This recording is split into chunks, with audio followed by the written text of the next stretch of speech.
Hello guys, welcome to our YouTube channel craft and codes.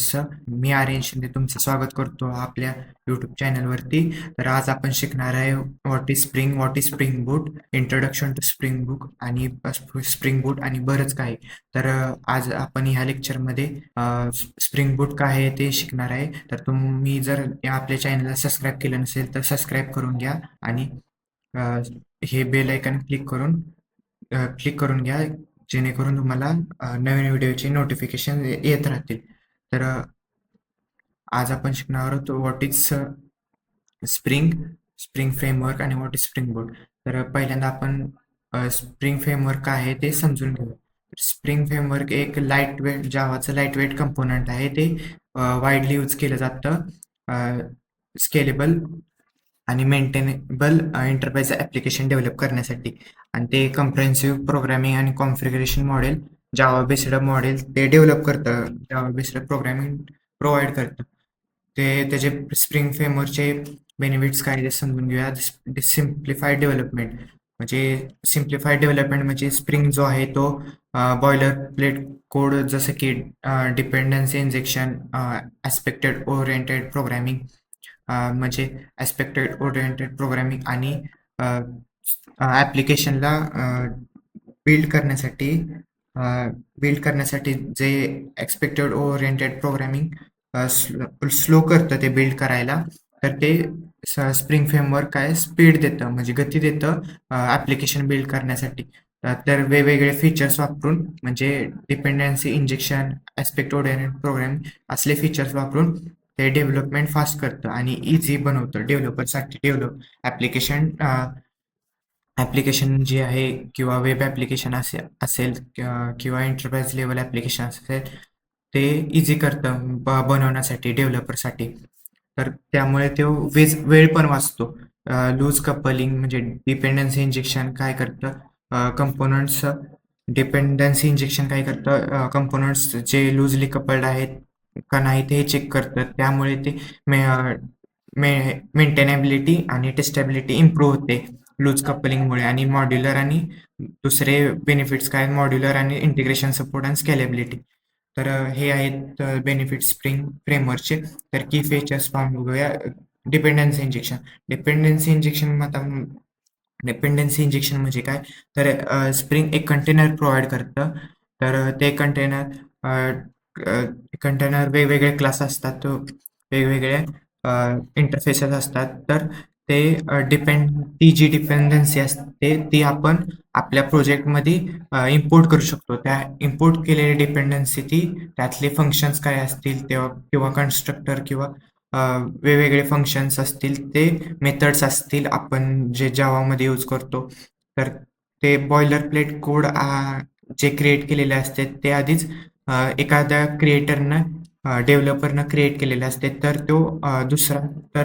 दुसरा जो developer आहे तो, समजा दुसरा डेव्हलपर आहे, तो एक ॲप्लिकेशन डेव्हलप करत आहे, तर तो आधी क्रिएट केलेला अ, आधी आधीच्या क्रिएटरनं क्रिएट केलेली डिपेंडन्सी तो वापरू शकतो. म्हणजे डिपेंडन्सी इंजेक्शन हा एक फीचर काय करतो की बॉयलर प्लेट जो कोड आहे तो काढतो. म्हणजे आपल्याला जास्तीत जास्त फंक्शन डेव्हलप करण्याची गरज नाही. म्हणजे आपण जे आधीच्या ॲप्लिकेशनमध्ये यूज केलेले फंक्शन्स आहेत तेच आपण आपल्या पुढच्या ॲप्लिकेशनसाठी वापरू शकतो. आता स्प्रिंग एम एस सी एक पॉवरफुल फ्रेमवर्क आहे. ते बिल्डिंग वेब ॲप्लिकेशन्स, म्हणजे एम एस सी म्हणजे मॉडेल व्ह्यू कंट्रोलर पॅटर्न, म्हणजे एक पॉवरफुल फ्रेमवर्क आहे जे वेब ॲप्लिकेशन डेव्हलप करण्यासाठी वापरलं जातं.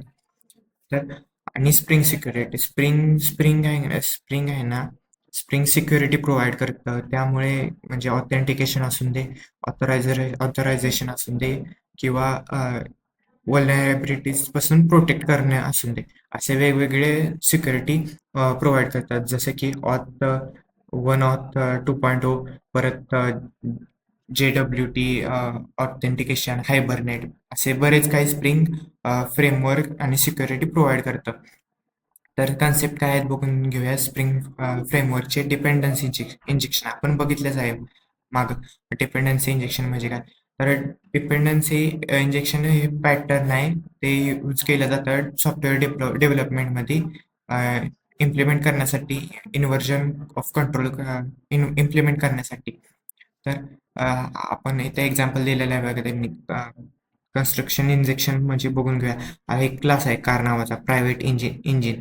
तर पब्लिक कार आहे. इथं आता काय करतं, हे हे क्लासचं हे ग्लोबल व्हेरिएबल आणि हे आपण कन्स्ट्रक्टरला म्हणजे एखाद्या, आता समजा कन्स्ट्रक्टरला कॉल केलं तर इंजिन काय करणार, तर हे इंजिन ह्या इंजिनमध्ये फीड करणार, म्हणजे आतली जी व्हॅल्यू असेल इंजिनमधली ती या क्लासमधल्या व्हेरिएबलमध्ये स्टोअर होणार.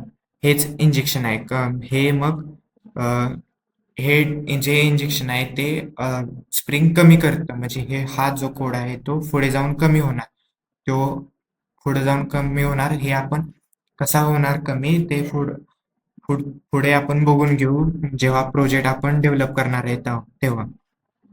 तर दुसरी कन्सेप्ट आहे inversion of control. Inversion of control म्हणजे स्प्रिंगकडे सगळ्या प्रोजेक्टचा कंट्रोल स्वतः स्प्रिंगकडे असतो. सगळ्या ॲप्लिकेशनचा कंट्रोल स्प्रिंगकडे असतो. तर हेच एवढंच आहे इन्व्हर्जन ऑफ कंट्रोलमध्ये. इथं बीन क्रिएट केलं जातं, परत बीन ते कंट्रोल करतं, हे एवढंच आहे. आणि स्प्रिंग अॅनोटेशन म्हणजे वेगवेगळे अॅनोटेशन्स आहेत. ते कॉन्फिगरेशन, डिपेंडन्सीज, परत फंक्शनचं बिहेवियर जावा कोडला डायरेक्टली कनेक्टेड करतात आणि ते क्रिएट करतात. स्प्रिंग काय ऑटोमॅटिकली डिटेक्ट करतं, क्रिएट करतं आणि मॅनेज करतं बीन रन टाईमला. म्हणजे हे बीनच कंट्रोल करतात त्या ॲप्लिकेशनला, समजाय गेलं तर. हे हे होती कन्सेप्ट ऑफ स्प्रिंग फ्रेमवर्क. आता आपण बघणार आहे की स्प्रिंग काय आहे. स्प्रिंग हे लाईट वेट कंपोनंट आहे, जे की जावा ॲप्लिकेशनसाठी, ज्या ॲप्लिकेशन डेव्हलप करण्यासाठी प्रोव्हाइड केलेलं आहे. तर एवढंच, बाकीचं काय नाही. स्प्रिंग आणि स्प्रिंग बूट हे दोन सिमिलर कन्सेप्ट आहेत. आधी स्प्रिंग वापरलं जात होतं, मग परत हळूहळू डेव्हलपमेंट करून त्यात स्प्रिंग बूट आणलं गेलं, कारण की स्प्रिंग बूटमध्ये ऑटोमॅटिक कॉन्फिगरेशन होतं. म्हणजे हायबरनेट असून दे, जीपीए असून दे, हे जे डिपेंडन्सीज आहेत ते ऑटोमॅटिक कॉन्फिगर होतात. ते कॉन्फिगर करण्यासाठी XML सेटअप आपल्याला वापरायची गरज नसते. आणि स्प्रिंग बूटमध्ये रेस्ट एंड पॉइंट्स म्हणजे HTTP हँडलर किंवा रेस्ट एंड पॉइंट्स असे HTTP रिक्वेस्ट जे पाठवतो आपण क्लायंटकडून सर्व्हरकडे किंवा सर्व्हरकडून बॅकएंडपर्यंत, हे जे HTTP रिक्वेस्ट आहेत ते स्प्रिंग बूट प्रोव्हाइड करतं आणि ते इझी बनवतं डेव्हलपरला तयार करण्यासाठी. आता आपण आर्किटेक्चर समजून घेऊया. स्प्रिंग स्प्रिंग बूट आर्किटेक्चर समजून घेऊया. तर ही क्लायंट जी लेयर आहे, क्लायंट लेयर, ती कंट्रोलर लेयरशी संवाद साधते. म्हणजे म्हणाय गेलं तर क्लायंट आहे की नाही, वेगवेगळे क्लायंट असतात, युजर असतात. तर आता वेगवेगळे, आता ही जी वेबसाईट आहे ती मी वापरते, म्हणजे मी क्लायंट झालो आणि त्याचं बॅकएंडला सगळे ऑपरेशन होतात. मी जिथं जी ऑपरेशन परफॉर्म करेल, इथून जो डाटा पास करेल तो HTTP रिक्वेस्टद्वारे कंट्रोलरला सेंड केला जाईल. तो सर्व्हिस लेयर कंट्रोलर काय करणार, सर्व्हिस लेयर बरोबर कम्युनिकेट केल्यानंतर तो डाटाबेसशी आणि मॉडेलशी कम्युनिकेट करणार आणि त्यावर रिस्पॉन्स जनरेट करून डबल कंट्रोलरला सेंड करणार, आणि कंट्रोलर आपल्याला तो रिस्पॉन्स आपल्याला डायरेक्ट सेंड करणार. म्हणजे इथं वेगवेगळे लेयर्स यूज केलेले आहेत. आता हे लेयर्स आहे नाही, ॲप्लिकेशनला प्रोटेक्ट करतात त्या, जेणेकरून की युजरचा डाटा, आपल्या वेबसाईटचा डाटा किंवा युजरचा डाटा सेफ राहावा म्हणून. म्हणजे आता इथे दिलेलं आहे बघा. आता कंट्रोल लेयर काय करते, HTTP रिक्वेस्ट हँडल करते क्लायंटपासून, आणि ती रिक्वेस्ट करते आणि रिस्पॉन्स सेंड करते. सर्व्हिस लेयर हे खरं तर बिझनेस लेयर आहे, बिझनेस लॉजिक लेयर आहे.